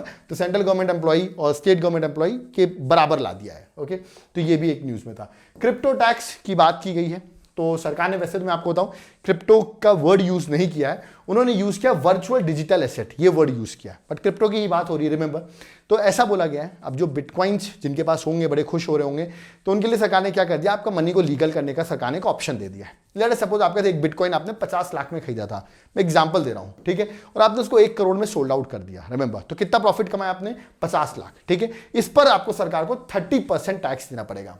याद रखिए कितना टैक्स देना, 30%, तो 50 लाख का 30% होता है 15 लाख, बचा 35 लाख आपका हो गया। रिमेंबर, कहने का मतलब ये हुआ कि आपका जो पहले आप सोचे थे कि वो लीगल है ही नहीं, सरकार बैन ना कर दे, रिमेंबर, सरकार ने बैन करने से मना कर दिया एक तरीके से, और गवर्नमेंट ने बोल दिया कि यार आप तो हमको भी टैक्स दो और आप उसको लीगलाइज कर लो। रिमेंबर, तो क्रिप्टो टैक्स न्यू प्रोविजन जो ऐड हुआ है, रिमेंबर, जिसमें 30% गवर्नमेंट टैक्स ले रही है। ओके, डिजिटल रुपी लाने की बात की, अब देखिए डिजिटल रुपी का नाम क्या होता है, बट आरबीआई 2022-23 में, रिमेंबर, नई करेंसी इशू करने वाली है, इसको डिजिटल रुपी कहा जा रहा है, जो ब्लॉकचेन और अदर टेक्नोलॉजीज पर डिपेंड होगी। रिमेंबर, तो ये एक तरीके से डिजिटल इकोनॉमी के लिए बहुत बड़ा बूस्ट होगा। देखते हैं कौन सा डिजिटल रुपी आता है जो कि न्यूज में होने वाला है। ओके, चलिए नेक्स्ट जो है परिवेश, व्हाट इज दिस परिवेश, फुल फॉर्म देख लीजिए, पुरानी चीज है बट बजट में फिर से बात की गई है परिवेश की। परिवेश का फुल फॉर्म है proactive and responsive facilitation by interactive virtuous and environmental single window hub. Remember, ठीक है, और ये नोडल मिनिस्ट्री कौन है, मिनिस्ट्री ऑफ एनवायरमेंट है। क्या, मैं आपको एक लाइन बता देता हूं, जैसे लेटर सपोज आप एनवायरमेंट क्लियरेंस के लिए कोई आप प्रोजेक्ट लगा रहे हैं, एनवायरमेंट क्लियरेंस के लिए आप फाइल लगाते हैं, अप्लाई करते हैं, मॉनिटरिंग होती है, उसकी बहुत चलता रहता है सिस्टम। तो आप ऑनलाइन ही पता कर सकते हैं कि आपका भी फाइल कहाँ पर है, किस लेवल पर है, कब क्लियर होगी, कितना टाइम लगेगा। तो उसके लिए परिवेश की बात की गई है, इसको और थोड़ा डेवलप कर दिया गया है। एक तरीके से ग्रीन क्लियरेंस के लिए एक सिंगल विंडो क्लियरेंस है, याद रखिएगा, जहां पर आप हर चीज मॉनिटर कर सकते हैं कि भाई मेरा प्रोजेक्ट अभी अप्लाई वो ग्रीन क्लियरेंस मिला है कि नहीं मिला है। तो वही है परिवेश, रिमेंबर, ठीक है। नेक्स्ट बात किया जाए SEZ की, स्पेशल इकोनॉमिक जोन, इस पर सरकार ने क्या बोला है, पहले आपको बता दूं SEZ होता क्या है, याद रखिएगा। लेट सपोज सरकार ने मध्य प्रदेश का पर्टिकुलर एरिया को SEZ डिक्लेयर कर दिया, SEZ डिक्लेयर कर दिया, तो ये टेरिटरी जो होगी, रिमेंबर, यहां पर ड्यूटी फ्री एक तरीके से बड़े बड़े बिजनेसमैन यहां पर आकर अपनी इंडस्ट्री लगा सकते हैं, रिमेंबर। ड्यूटी कंसेशन देगी सरकार, फिस्कल कंसेशन मिलेंगे, ड्यूटी फ्री चीजें रहेंगी, इसमें लोग आकर यहां पर अपना इंडस्ट्रीज लगाए, रिमेंबर। तो इस एरिया में डेवलपमेंट होगी, इसे कहते हैं स्पेशल इकोनॉमिक जोन, जिससे सरकार एक तरीके से ईज ऑफ डूइंग बिजनेस को बढ़ाती है, ठीक है। बट अब स्पेशल इकोनॉमिक जोन में सरकार ने क्या किया है, नया क्या किया है, ये तो स्पेशल इकोनॉमिक जोन होता है, कस्टम नेशनल पोर्टल की बात की है। What is this custom national portal, वो मैं आपको बताता हूं। एक तरीके से याद रखिए, एक IT ड्रिवन है जिसका नाम है कस्टम नेशनल पोर्टल, याद रखिएगा, ठीक है। जिसमें क्या होगा, आप SEZ के लिए फॉर एग्जांपल आप अप्लाई करना चाहते हैं, आपको इजीली फैसिलिटेशन हो जाएगा, आप इजीली, जैसे सिंगल विंडो क्लियरेंस होता है, जैसे मैंने अभी परिवेश के बारे में बताया, वैसे ये भी एक पोर्टल डेवलप किया जाएगा। आप यहाँ पे इजीली आपको कहाँ पर अप्लाई कर सकते हैं, कैसे मिल सकता है SEZ के बारे में, ये सारी इंफॉर्मेशन जो रहेगी इस पोर्टल में रहेगी, ठीक है। और इस पोर्टल को इंप्लीमेंट कब से कर दिया जाएगा, 30 सितंबर 2022 से, ये भी गवर्नमेंट ने बात बोली है। तो of course ease of doing business और बेटर हो जाएगा, ठीक है। तो ये पोर्टल की बात कही है, specially related to special economic zone, okay. Plus special economic zone का जो लॉ था, 2006 का एक्ट था, उसको चेंज करने की बात की है, उसको रिप्लेस करने की बात की गई with new law. New law में क्या करेंगे, एक्चुअली स्पेशल इकोनॉमिक जोन जब बनाए जाते थे उसमें स्टेट्स का रोल नहीं हुआ करता था। तो अब नए लॉ में सरकार ने बोला हम स्टेट्स को भी रोल देंगे, वो भी अपनी बात रख सकते हैं, उनको भी पता होना चाहिए क्योंकि उनके स्टेट्स में ही ये SEZ बनते हैं, तो उनका भी रोल होना चाहिए। तो इस लॉ में अब क्या करेंगे, स्टेट्स को भी पार्टनर्स बनाया जाएगा, ये चेंज करेंगे। अब देखते हैं लॉ कब आता है, बट बजट में बात बोली गई है, ठीक है। नेक्स्ट है production linked incentive scheme. What is this, PLS scheme, remember, PLI scheme, production linked scheme. पहले ये बता देता हूं मैं आपको, सरकार ने इस पर क्या बोला वो भी डिस्कस कर देते हैं। प्रोडक्शन लिंक्ड इंसेंटिव स्कीम क्या है, तो बेसिक बता दूं, आप इंडिया में लेटर सपोज प्रोडक्ट अगर बनाते हैं, रिमेंबर, ठीक है, तो आपको कुछ ना कुछ सरकार इंसेंटिव प्रोवाइड करेगी। रिमेंबर, कहने का मतलब स्कीम क्या कहती है, जो भी कंपनी, याद रखिएगा, अगर प्रोडक्ट मैन्युफैक्चर करती है डोमेस्टिक यूनिट में, इंडिया में बनाती है, चाहे वो कोई फॉरेन कंपनी हो चाहे हमारी लोकल कंपनी हो, रिमेंबर, तो उसको कुछ ना कुछ इंसेंटिव मिलेगा, ठीक है। इससे लोग आके इंडिया में बनाए, तो मेड इन इंडिया जो आपका प्रोग्राम है वो आगे बढ़ सके। Remember, make in India, sorry made in India नहीं, मेक इन इंडिया, भारत में आकर आप बनाइए ना, रिमेंबर। तो उसके लिए सरकार आपको कुछ ना कुछ इंसेंटिव दे रही है, ठीक है। स्कीम सरकार बहुत पहले चालू की थी स्कीम, बजट में सरकार ने बोला ये स्कीम बड़ा अच्छा चल रही है, रिमेंबर, है ना, बहुत अच्छा एक्सीलेंट रिस्पांस मिल रहा है हमको, ठीक है। उसका पोटेंशियल है इस स्कीम के पास, लोग यहीं पर आकर बना रहे हैं, तो यहाँ पे एम्प्लॉयमेंट क्रिएट होगी, पोटेंशियल है 60 लाख न्यू जॉब्स जो है सरकार क्रिएट कर सकती है, इससे पोटेंशियल है। प्लस यही बोला गया करीबन 30 लाख करोड़ का प्रोडक्शन और होगा इस PLI स्कीम की वजह से। याद रखिएगा, लोग आकर इन्वेस्टमेंट करेंगे क्योंकि उनको पता है भारत में बनाएंगे तो उनको इंसेंटिव हम प्रोवाइड करेंगे, टैक्स छूट दे देंगे हम। तो याद रखिएगा 30 लाख करोड़ नेक्स्ट 5 ईयर्स में प्रोडक्शन होने वाला है भारत में। तो ये सब बातें की गई हैं, इस स्कीम की तारीफ की गई है एक तरीके से, ठीक है। ज्वेलरी में क्या बोला गया है, जो आपका डायमंड होता है, याद रखिएगा, उसमें 5% कस्टम ड्यूटी रिड्यूस कर दी गई है। तो लॉजिकल है, डायमंड अब आपका थोड़ा सस्ता मिलेगा, डायमंड चाहे तो आप परचेज कर सकते हो, ठीक है। अब ई-कॉमर्स में जो लोग एक्सपोर्ट करते हैं डायमंड को, याद रखिएगा, उसके लिए सरकार ने बोला है कि हम एक रेगुलेटरी फ्रेमवर्क बनाएंगे। अभी तक सरकार रेगुलेट नहीं करती थी, जो भी एक्सपोर्ट होता था ज्वेलरी का ई-कॉमर्स के थ्रू, याद रखिएगा, उसको सरकार रेगुलेट नहीं करती थी। सरकार ने बोल दिया अब इसको हम रेगुलेट भी करेंगे और जून 2022 से ये इंप्लीमेंट भी हम कर देंगे। तो देखते हैं सरकार उसके लिए क्या क्या चीजें वर्क करती है, okay. Next, centre for processing accelerated corporate exit. What do mean by this? देखिए, कोई भी बिजनेस में तो एंटर कर जाता है, इंडस्ट्रीज में एंटर, बट बाहर निकलना उसके लिए बहुत डिफिकल्ट होता है। 2 साल लग जाते हैं उसको, करंटली अभी की बात करें तो 2 साल लग जाता है उसको कंपनी को वाइंड अप करने में, अगर उसको कंपनी बंद करनी हो। उसको इजीली वाइंड अप करने के लिए सरकार ने बोल दिया कि लेस देन 6 मंथ में वो चाहे तो अपनी कंपनी को वाइंड अप कर सकता है। उसके लिए सरकार ने centre for processing accelerated corporate exit बनाया, रिमेंबर। तो इसमें इजिली मैकेनिज्म रखे हैं, इसमें इजिली आप वाइंड अप कर सको, ओके। नेक्स्ट है ट्रांसपेरेंसी के लिए सरकार ने बड़ी अच्छी बात बोली है, जो भी गवर्नमेंट प्रोक्योरमेंट गवर्नमेंट करेगी, रिमेंबर, उसको अब आपको याद रखना है, सरकार ऑनलाइन ई बिल सिस्टम पे मूव कर रही है। क्या होता है, सेक्रेटरीज वगैरह होते हैं ना, सरकार प्रोक्योरमेंट करती है, फिर जो बिल होता है ना, बिल बड़ा लेट देते हैं, कहते हैं बिल दो वरना कुछ पैसे दो तब बिल मिलेगा तुम्हें, रिमेंबर हम बिल तब लेंगे, तो ये सब बातें करते हैं। अब ट्रांसपेरेंसी हो गई है, रिमेंबर डिले वगैरह नहीं होगा, बिल बहुत जल्दी क्लियर हो जाएंगे, क्योंकि ये एक तरीके से सरकार इसको क्या कर रही है, जो भी सरकार प्रोक्योर करेगी उसको ऑनलाइन ई बिल डेवलप होंगे, रिमेंबर। तो ये बड़ी अच्छी बात है ट्रांसपेरेंसी की ओर। ओके, एग्रीकल्चर पे क्या हुआ है, कुछ खास तो नहीं है एग्रीकल्चर से रिलेटेड, बट स्टिल मैं बता देता हूँ एग्रीकल्चर में मेजर फोकस क्या था। एग्रीकल्चर की बात करें तो इस बार 2021 और 2022 में अगर देखा है रिवाइज एस्टीमेट में कितना एग्रीकल्चर ग्रोथ हुआ है, देखिए 3.6 था, इस बार 3.9% एग्रीकल्चर ग्रोथ, मतलब एग्रीकल्चर में ग्रोथ हुआ है। तो एग्रीकल्चर में ग्रोथ हो रही है, ये बात अच्छी है, ठीक है। नेक्स्ट देखा जाए फूड ग्रेन की बात की जाए तो ऑफकोर्स फूड ग्रेन प्रोडक्शन तो हमेशा ही बढ़ता है, ठीक है। इस बार भी हमारा approximately 300 million tonne food production जो है, याद रखिएगा एक तरीके से गवर्नमेंट का जो 2021 में सरकार ने डाटा रखा है कि 300 मिलियन टन अप्रॉक्सीमेटली गवर्नमेंट का फूड ग्रेन प्रोडक्शन है, रिमेंबर। तो एक रिकॉर्ड है, अभी तक का सबसे हाईएस्ट है, ओके, ठीक है। एग्रीकल्चर में ही बोला है कि गंगा के, याद रखिए लेटर सपोज गंगा रिवर है, ठीक है, इसके अराउंड 5-5 किलोमीटर वाइड में, याद रखिएगा सरकार केमिकल फ्री नेचुरल फार्मिंग करेगी, रिमेंबर, ठीक है। मतलब इसमें कंट्री को, फार्मर्स को प्रमोट करेंगे कि आप केमिकल फ्री नेचुरल फार्मिंग करें गंगा के अराउंड 5 किलोमीटर में, जहां पे बोला गया किसान ड्रोन्स को भी यूज किया जाएगा। व्हाट आर दीज किसान ड्रोन्स, रिमेंबर ड्रोन्स का इस्तेमाल करके आप फार्मिंग कर सकते हैं, ठीक है। जो आपको कुछ इंसेक्टिसाइड या पेस्टिसाइड आपको यूज करना तो आप इन ड्रोन्स के थ्रू भी यूज कर सकते हैं। तो गवर्नमेंट ने ये बात बोली है इसमें, ठीक है। नेक्स्ट नाबार्ड को बोला है ऐसे स्टार्टअप्स जो कि एग्रीकल्चर में रिमेंबर्स फार्मर्स को टेक्नोलॉजी प्रोवाइड करेंगे, ठीक है, उनको आप फंड्स प्रोवाइड करिए, उनको आप फाइनेंस प्रोवाइड करिए। बड़ी अच्छी बात है। अभी आप शार्क टैंक देखते होंगे, उसमें बड़े स्टार्टअप्स आते हैं जो एग्रीकल्चर को हेल्प करेंगे। अगर वो एग्रीकल्चर को हेल्प करते हैं टेक्नोलॉजिकली तो उसको नाबार्ड डायरेक्टली फाइनेंस भी करेगी, रिमेंबर। तो ये गवर्नमेंट ने बोला है, रिमेंबर, बजट में।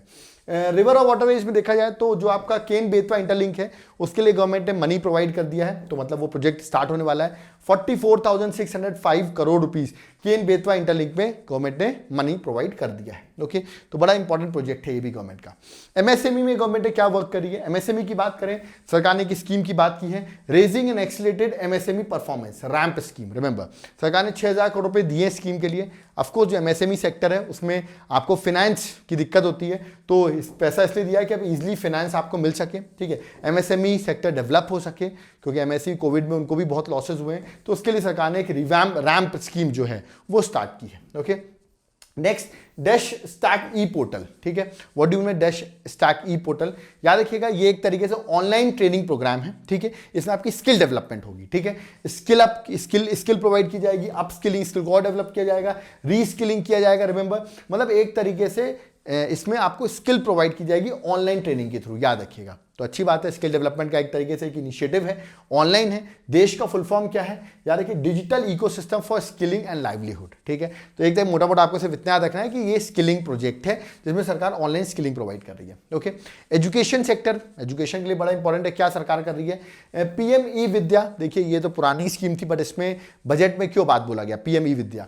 सरकार ने क्या चालू किया था, 1 क्लास 1 टीवी चैनल, कहने का मतलब 1st to 12th क्लास के लिए 12 चैनल जो थे वो टीवी में आते थे, तो आप टीवी के थ्रू पढ़ सकते हैं। अब इस 12 चैनल को सरकार ने 200 टीवी चैनल्स कर दिए, तो 1st to 12th क्लास में 200 चैनल आएंगे, रिमेंबर।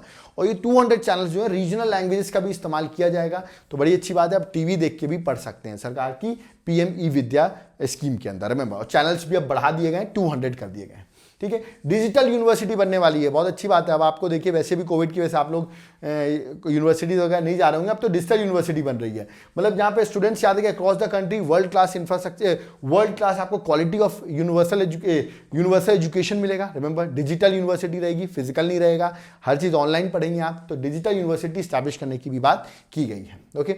नेक्स्ट एक और बात बोली गई, जो फॉरेन यूनिवर्सिटीज़ हैं वो भी आकर इंडिया में स्टार्ट हो सकती है, फॉरेन यूनिवर्सिटी अब इंडिया में आएंगी, रिमेंबर। उसके लिए बोला गया है जो GIFT IFSC है, गुजरात में है ये गिफ्ट IFSC, यहाँ पर वो अपने यूनिवर्सिटी स्टैब्लिश कर सकती हैं, रिमेंबर। और इनको डोमेस्टिक रेगुलेशंस करने की जरूरत नहीं है। लेट सपोज कोई ब्रिटेन की यूनिवर्सिटी है तो वो अपना करिकुलम यहाँ पर रन कर सकती है, रिमेंबर, ठीक है। तो डोमेस्टिक रेगुलेशन से वो फ्री रहेंगी, तो फॉरेन यूनिवर्सिटीज़ को इंडिया में बुलाया जा रहा है। तो अब आप क्यों जाए बाहर पढ़ने, फॉरेन यूनिवर्सिटीज़ आएंगी इंडिया में, बहुत अच्छी बात है। ओके, हेल्थ केयर की अगर बात करें तो इसमें सरकार ने बोला है नेशनल डिजिटल हेल्थ इकोसिस्टम की बात की है। आप कहेंगे sir what do mean by this? तो यार कि नेशनल डिजिटल हेल्थ इकोसिस्टम में गवर्नमेंट ने बोला है जितने भी हेल्थ एम्प्लॉइज हैं, याद रखिएगा, जो हेल्थ से रिलेटेड जिनको दिक्कतें हैं, रिमेंबर, वो क्या करेंगे, अब इस इकोसिस्टम में अपने आप को अपनी आईडीज रजिस्टर करवा लेंगे, आईडी बनवा लेंगे। रिमेंबर, आईडी बनवाने से क्या होगा, याद रखिएगा, डिजिटल रजिस्ट्री हो जाएगी आपकी। जो भी हेल्थ वर्कर्स है, जिनको हेल्थ वर्कर्स बोला हूं, जिनको हेल्थ के इश्यूज हैं, वो अपनी डिजिटल आईडी बनवा लेंगे। ठीक है, उनको health facilities, unique health IDs बन जाएगी उनकी, और फिर वो कहीं भी जाकर, रिमेंबर, लेट अस सपोज आपका इलाज चल रहा है मुंबई में, अब आप दिल्ली पहुंच गए, तो आप अपनी ये आईडी दिखा देंगे, रिमेंबर, तो आपका पूरा डाटा वहां पर ओपन हो जाएगा और आपको वहां पर भी हेल्प मिल जाएगी। ऐसा नहीं कि आपको यहीं पर आके हेल्प लेना पड़ेगा। तो मतलब यूनिवर्सल एक्सेस हो जाएगा। आप कंट्री में कहीं भी हेल्थ की इश्यूज अगर आपको हैं तो आप कहीं से भी जाकर आप वो फैसिलिटीज अचीव कर सकते हैं। उसे कह रहे हैं national digital health ecosystem government develop कर रही है। ओके, नेक्स्ट इस बार मेंटल हेल्थ की भी बात की गई है, बड़ी अच्छी बात है। National tele mental health programme, remember, what do mean by national tele mental health programme, वो मैं आपको बताता हूं।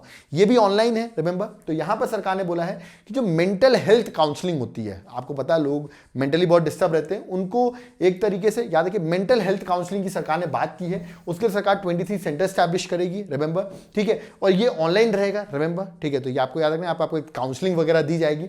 और नोडल एजेंसी जो बनी है, वो बनी है कौन, that is national institute of mental health and neuro science hospital, remember, जो कि बैंगलोर में, ये इसका नोडल एजेंसी है। और इसको सपोर्ट कौन कर रहा है, international institute of information technology Bangalore, remember. तो ये इसको सपोर्ट कर रहा है national tele mental health programme को, रिमेंबर, ठीक है। नेक्स्ट, सैनिटेशन में सरकार ऑफ कोर्स टैप वाटर पे बहुत वर्क करती है। तो 60,000 करोड़ रुपए अलॉकेट किए गए हैं to provide tap water connection, ठीक है, टू 3.8 करोड़ हाउस होल्ड को। ये सरकार का इस बार के बजट में टारगेट रखा हुआ है। तो अच्छी बात है, सरकार टैप कनेक्शन की ओर मूव कर रही है। रूरल डेवलपमेंट में देखा जाए तो सरकार ने एक बड़ी अच्छी स्कीम, नई स्कीम स्टार्ट की है, वाइब्रेंट विलेज प्रोग्राम, रिमेंबर। जो भी इंडिया के नॉर्दर्न स्टेट्स हैं, जो भी बॉर्डर में लगते हैं, रिमेंबर, उनके बॉर्डर वाले गांव में, रिमेंबर, सरकार इंफ्रास्ट्रक्चर डेवलपमेंट करेगी। क्यों? क्योंकि वहां पे बॉर्डर है, वैसे वो बॉर्डर से भाग आते हैं, रिमेंबर। तो बॉर्डर पे इंफ्रास्ट्रक्चर डेवलपमेंट करने की बात की गई है। वहां रोड बनेगी, याद रखिएगा, स्कूल्स बनेंगे, इंफ्रास्ट्रक्चर डेवलप करेगी। That is known as vibrant village programme, remember, ठीक है। नेक्स्ट जो है अर्बन डेवलपमेंट में देखा जाए, सेंटर फॉर एक्सीलेंस स्टैब्लिश किया जाएगा। What do mean centre of excellence? याद रखिएगा, 5 ऐसे एकेडमिक इंस्टीट्यूशंस को डेजिग्नेट किया जाएगा सेंटर ऑफ एक्सीलेंस से, मतलब उनको सेंटर ऑफ एक्सीलेंस घोषित किया जाएगा। अगर आप सेंटर ऑफ एक्सीलेंस बन जाते हैं तो आपको 2500 टू 250 करोड़ 2500 नहीं, 250 करोड़ रुपीस आपको फंड्स मिलेंगे। और इन फंड से, याद रखिएगा, ये जो एकेडमिक इंस्टीट्यूशन है, ये अर्बन डेवलपमेंट किस तरह हो सकती है, क्या प्लानिंग हो सकती है, क्या डिजाइन हो सकती है, उस पर वर्क करेंगे। तो एकेडमिक इंस्टीट्यूशन को एक तरीके फंड देके उनसे प्लानिंग, उनसे डिजाइन, ट्रेनिंग वगैरह वहां पर की जाएगी, याद रखिएगा, ठीक है। वन नेशन वन रजिस्ट्रेशन की बात की गई अर्बन प्लानिंग में। अगर बात करें वन नेशन वन रजिस्ट्रेशन क्या है, मैं आपको बता दूं। याद रखिए, जैसे आपके लैंड रिकॉर्ड्स होते हैं, उसको डिजिटलाइज करने की बात की जा रही है यहाँ पर। याद रखिएगा, स्टेट्स को एंकरेज किया जाएगा कि वो unique land parcel identification number जो है वो फैसिलिटेट करें, लोगों को ये नंबर मिले, रिमेंबर, एंकरेज करें लोगों को, रिमेंबर। आईटी बेस्ड मैनेजमेंट है, मतलब जो आपके लैंड रिकॉर्ड्स हैं वो एक तरीके से आप ये मान लीजिए ऑनलाइन हो जाएंगे, रिमेंबर, ठीक है। इसको एंकरेज करना है स्टेट गवर्नमेंट को, ठीक है। इसे one nation one registration software develop किया जाएगा to be promoted uniform anywhere registration of deeds and document. मतलब अगर आपको कोई प्रॉपर्टी बेचनी है तो जरूरी नहीं, अभी आप प्रॉपर्टी बेचते हो तो आपको एक जगह जाना पड़ता होगा, फॉर एग्जांपल, वहीं पर जाकर आप अपनी प्रॉपर्टी सेल करते हैं। मतलब लेट अस सपोज अगर मैं इंदौर में हूं, मुझे भोपाल प्रॉपर्टी है, मुझे तो भोपाल जाना पड़ता है, मुझे रजिस्ट्री करानी पड़ती है। अब ये करने की जरूरत नहीं है, आप कहीं बैठे बैठे भी अपनी प्रॉपर्टी को सेल आउट या परचेज कर सकते हैं, रिमेंबर। तो one nation one registration software develop करने की सरकार ने बात की, बड़ी अच्छी बात है। इससे हम लोग का जितनी दूर जाना पड़ता है वो नहीं जाना पड़ेगा आपको, ठीक है। नॉर्थ ईस्ट के लिए गवर्नमेंट ने क्या किया है, नॉर्थ ईस्ट के लिए भी सरकार ने बड़ा अच्छा एक प्रधानमंत्री ने स्कीम चालू की, पीएम डिवाइन स्कीम। याद रखिए, PM divine scheme full form क्या है, prime minister development initiative for north east, ठीक है। यहां पर नॉर्थ ईस्ट को डेवलप किया जाएगा और इस स्कीम को इंप्लीमेंट कर रहा है north eastern council, remember.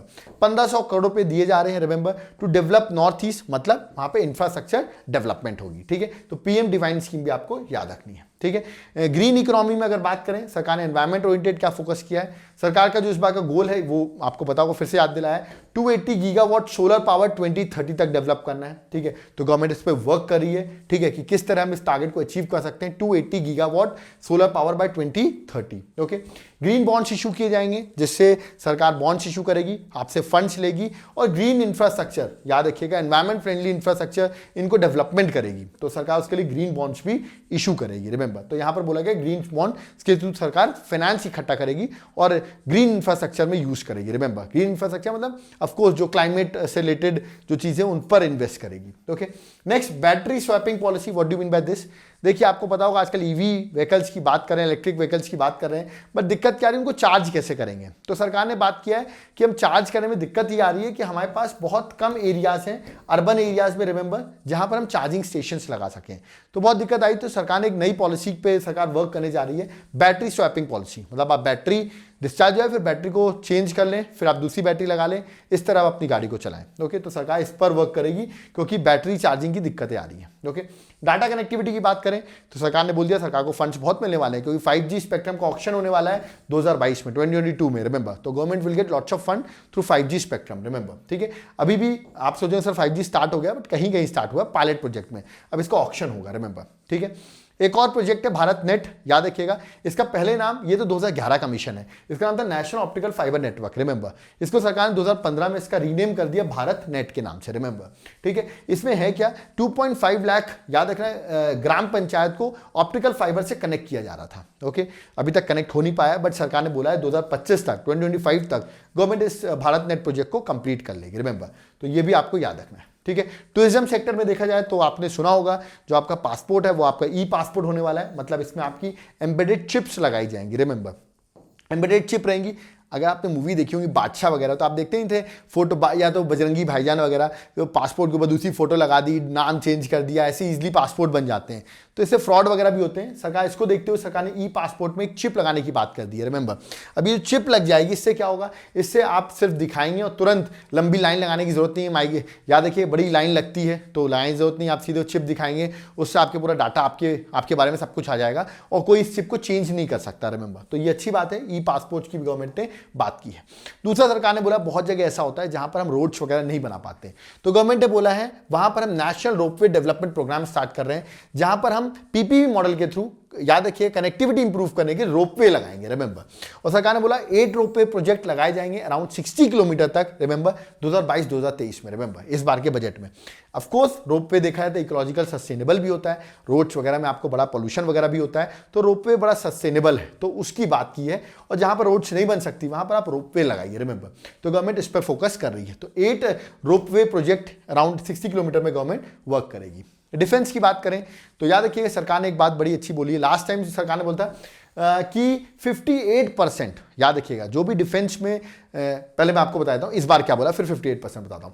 68% of defence capital procurement, सरकार जो डिफेंस से रिलेटेड प्रोक्योरमेंट करेगी, 68% कहां से होना चाहिए, डोमेस्टिक इंडस्ट्री से वो प्रोक्योरमेंट होना चाहिए। ठीक है, अर्लियर उसको 58% रखा गया था 21-22 में, सरकार देखिए लोकल इंडस्ट्री को डेवलप कर रही है, तो 68% प्रोक्योरमेंट आपका लोकल इंडस्ट्री से ही होना चाहिए, उसको बढ़ा दिया गया है। ठीक है, डिफेंस में आपको पता होगा सबसे ज्यादा वर्ल्ड में डिफेंस में खर्च करती है यूएस, सेकंड नंबर पे है चाइना, थर्ड पे है सऊदी अरेबिया और इंडिया जो है वो 4th रैंक पर है। तो ये आपको पता होना चाहिए, अगर हम देखा जाए वर्ल्ड में हम किस नंबर पे डिफेंस में खर्च कर रहे हैं, तो वो है 4th रैंक पे। ओके, अब देखिए यहां पर अब बजट हमारा कंप्लीट होता है। ठीक है, ये मैंने एंड में बता दिया सरकार ने इस बार जो पैसे खर्च कर रही है वो किस किस सेक्टर में खर्च कर रही है। सबसे ज्यादा सरकार का खर्चा इंटरेस्ट पेमेंट में दिख रहा होगा आपको, 9,40,000 अप्रॉक्सीमेटली, बट ये तो चलो हटा दो, इंटरेस्ट पेमेंट हटा दो 2 मिनट के लिए। आप देख रहे हो सर बहुत सारे सेक्टर्स होते हैं, जैसे एजुकेशन सेक्टर, ट्रांसपोर्टेशन सेक्टर, उसमें सरकार सबसे ज्यादा किस में खर्च कर रही है, तो डिफेंस में आप देखेंगे 3,85,000, और डिफेंस को भी अगर हटा दें तो अगले नंबर पे आपको दिखेगा ट्रांसपोर्टेशन, याद रखिए दैट इज 3,51,000। तो आप ये डाटा देख सकते हैं सरकार कितना कितना इस बार बजट में सरकार इन्वेस्ट करने वाली है। ठीक है, तो यहां पर हमारा पूरा बजट का सेशन थोड़ा बड़ा सेशन था, बट मैंने जो भी इंपॉर्टेंट पॉइंट्स थे बजट को वो एक बार में जल्दी गो थ्रू कर दिया, रिमेंबर। ठीक है, तो यहां पर बजट खत्म होता, आई होप आपको समझ में आया होगा। इसके पीडीएफ आपको हमारे ग्रुप पे मिल जाएगी, आप हमारे टेलीग्राम ग्रुप को ज्वाइन कर लें, डिस्क्रिप्शन बॉक्स में लिंक दिया हुआ है, रिमेंबर। और मैं आपको बता दूं, फिर से एक बार रिपीट कर रहा हूं, यूपीएससी का नोटिफिकेशन आ गया है, यूपीएससी का प्रीलिम्स का पेपर है। जो लोग इसको अब 4 महीने में तैयारी करना चाहते हैं उनके लिए मैं बहुत जल्दी हेल्प कर दूंगा। आपको सिर्फ मेरा गाइडेंस फॉलो करना है, आपका एग्जाम फर्स्ट अटेम्प्ट में क्रैक हो जाएगा। उसके लिए आप हमारे क्रैश कोर्स को ज्वाइन कर सकते हैं, कॉन्टैक्ट नंबर भी मेरा मेंशन है, आप बात भी कर सकते हैं। अगर आप पूछना है सर किस तरह हम 3-4 मंथ्स में एग्जाम को क्रैक कर सकते हैं, वो मैं आपको हेल्प आउट करूंगा। कोर्स के बारे में एप्लीकेशन को डाउनलोड करो, कोर्स को बाय करो और पढ़ना चालू कर दो। टाइम कम बचा है रिमेंबर, अब हमारे दिन पीछे चलना चालू हो गया रिमेंबर। तो बजट मैंने करा दिया है। इसी तरह मैं आपको इकोनॉमिक सर्वे जो है उसकी भी डिमांड थी कि सर इकोनॉमिक सर्वे भी करा दीजिए, तो वो भी मैं आपको करा दूंगा। तो आपको याद रखिएगा, एग्जाम में बहुत हेल्प हो जाएगी। प्लस हमारा टेस्ट सीरीज मैं आपको बता दूं, जो भी इस कोर्स को लेगा उसको test series free of cost मिल जाएगी। टेस्ट सीरीज भी हमारी चल रही है, जो अभी प्रीलिम्स होने वाला है उस पर फोकस होके तो तैयारी चालू कर दीजिए बड़े शार्प वे में, क्योंकि अब दिन बहुत कम बचे हुए हैं। ओके, और अगर कोई भी डिटेल्स चाहिए तो आप एक बार एप्लीकेशन को विजिट करें। डिस्क्रिप्शन बॉक्स में आपका लिंक दिया हुआ है, आपको वहाँ सारी हेल्प मिल जाएगी। कॉन्टैक्ट नंबर भी दिया हुआ है, आप कॉन्टैक्ट भी कर सकते हैं। आई होप जो बजट मैंने आपको समझाया आपको समझ में आया होगा।